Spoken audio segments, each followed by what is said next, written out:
My name is Anthony Thomason, also known as AJT from Spray Creations. That's my son, Damien, and we're going to show you all about spray painting today. First and foremost, today I'm not going to do no paintings. I'm just going to show you the basics, the stuff you need, the types of spray paint that are good, the tools I use, stuff like that, and maybe a few of my paintings and where you can get them for purchase. In later episodes, I'm going to be doing a lot more spray painting and stuff like that, but since this is my very first episode, I'm basically just going to show you everything that I use to be a good spray artist. And first and foremost is the spray paint. Now this right here is considered a small collection of spray paint, but it's basically Rust-Oleum, and it's all I use to do my spray paints. Rust-Oleum, Valspar, and there's a couple dollar cheap cans in here that actually are really good. That's you might want to get. And also, notice a lot of these ain't regular caps. I get the black softy caps from artprimo.com. Those make it a high pressure can into a low pressure can, and it's a lot easier to control. It's a lot easier to mist and just to work with Rust-Oleum, period. So this is my little station where I work at. I got a little board. I drive my wife crazy doing it on the washer, but right now it's winter and I have nowhere else to do it at because I'm from Detroit, Michigan, and it's very cold right now.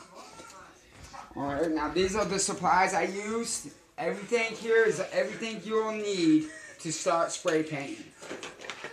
This right here is all my lids for different planets and moons, suns, everything you need, every different size. Try to get any size. You see a lid, instead of throwing it away, just throw it up, because you never know when you're going to need that. These right here, I learned different textures and techniques. These are my cutouts for different planets, because they make a better 3D look if you do it on top of the painting, as far as doing in the painting. And I will show you in later episodes on how to do that as well. These are my palette knives. They're basically used for highlights and stuff like that. And everything I will be able to show you how to do. Now, as you see, what my son is holding is the straight edges. These right here are good for scraping cities, to blocking off mist from waterfalls. To do spray art, you need a lot of different sizes of straight edges. This one right here is the best. This one, you put it down, and boom. You ain't ruining a painting from overspray.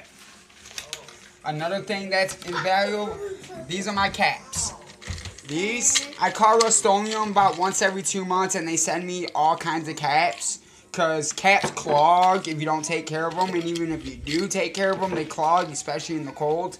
And these are the black softy caps. I bought 50 of them for like 12 bucks at artprimo.com. They're not all that expensive, and the difference it will make in your quality of art is a lot better. This right here is sea sponge. You use this for textures and foliage and stuff like that. Same with all this stuff over here. This is all for textures on foliage. You want to do different ways to do foliage.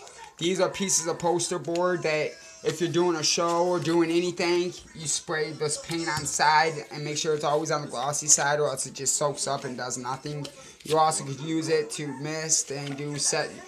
I'll explain more what to do with these in later episodes. I'm just basically going through everything I use right now. So if you don't understand it, watch further episodes, and I promise you I will explain more. These right here, a lot of spray artists say this is a no-no, but it's art. There's no rules to the world of art. Whatever makes it easier for you to do a painting, do it, period. I got fan brushes, I got round brushes, I got liner brushes in here. It all makes it easier to do the painting. And that's what it's about, making the best quality possible painting you could do in a very short time. These right here for spray paint is indispensable. You will, if you're doing spray art, you will need these, period. There's no way around it. You need stencils with spray art. I got a wolf stencil right now. I got the Detroit Red Wings stencil, the Detroit Lions stencil, because that's where a lot of people like where I'm from. Like I said, I'm from. It's in Detroit, Michigan. Like so remember? yeah. So like, sorry, that's my son. He loves his attention. These are some Further Planet cutouts. This right here is my Detroit stencil, because from the city of Detroit, people are from Detroit. They want Detroit paintings, period. This right here is just a board I paint on. You put the poster board right here, and that way you could maneuver it around without ruining your painting. Now this right here is what every spray artist in the world is a must, period. And that's your poster board. You gotta get different kinds of poster board, but make sure it's thick and gloss. Because if it's not gloss, it's just gonna soak up your paint and it's gonna look like crap. Yeah. Make sure it's always gloss poster board. It'll be matte on one side and gloss on the other. Always do it on the gloss side. I cannot stress that enough. I found out the hard way on that, and you don't want to find out the hard way. Now, going on is these are some of the paintings that I've done, so that way you know what you're going to be in for when you're looking at my episodes.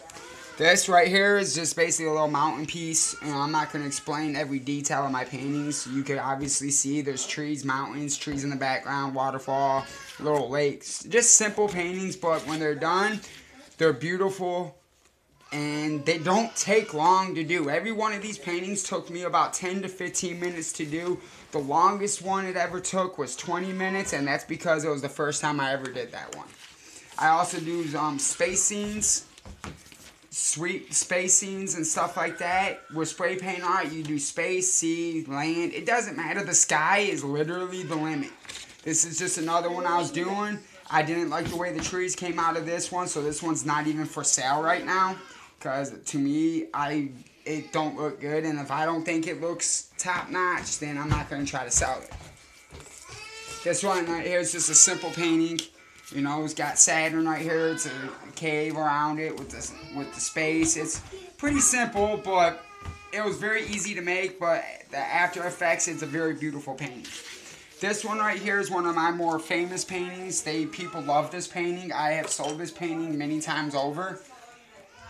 I love doing it. It's a lot of fun to do. It may look complicated, but it's really easy to do. Like, it took me 10 minutes to do that painting, if not less. This right here is just another space scene. I got the green thing going on. This one, I'm going to shout out to a name that taught me this painting. It's Gerardo Amor. He's a spray master that learned from the guy that created spray art, which is Ruben Sedot. And he was the founding father, and Gerardo and his wife Alyssa basically have taken time out of their life to teach me how to do this. This is just another different landscape painting. Same with this one right here, like with the water. This one I like the water the most with the orange because I like this. The water looks like the sky, because when you're doing water, it's basically a reflection of the sky. When you're looking at the ocean, it looks like what the sky looks like that day, period. So that's how I do my water. This right here is just a pink orientated painting. I just wanted to see how it will go. This one right here, again, I'm going to do another shout out to Gerardo Amor for this one, because I love it. He taught me how to do it, and it's just a sweet looking painting. It's confusing as all hell because the space is up here and the space right here, but it just looks sweet. I like it. This one right here was taught to me by Alyssa Amor. It's a different kind of galaxy. I know a lot of you guys see people just spraying in the galaxy and leaving it be, but no, we take it to another level and spray it in and then texture it and make it look like an actual galaxy you would see through the Hubble telescope. And as well as this one right here is a shout out to Sedot himself. This one was one of Ruben Sedot's paintings that I learned, and I just did it to honor him. He died back in the 80s, but his artwork still very much lives on through all of us. This is just another galaxy painting right here, nice, simple. It may look complicated, but it's really simple to do. This one right here is a landscaping one, but I wanted the dream catcher in the sky, and yeah, it may not make a whole lot of sense, but I think it looks sweet as hell, so it doesn't really matter what sense it makes as long as you had fun doing it and it looked good. Same, this is just another Galaxy, pretty much. Now these are ones I'm very proud of. They're on canvas, as you can see, and I'll teach you how to do canvas paintings as well in further episodes. This took me about 7 minutes to do, and both of these, I made 5 of these all together, and all 5 of them are already gone. These 2 are for 2 different people already. They're just waiting on the shipment for them. And with your paint, with spray art, it's the sky's the limit. The spray can, you do the painting through the spray can. It's almost like magic.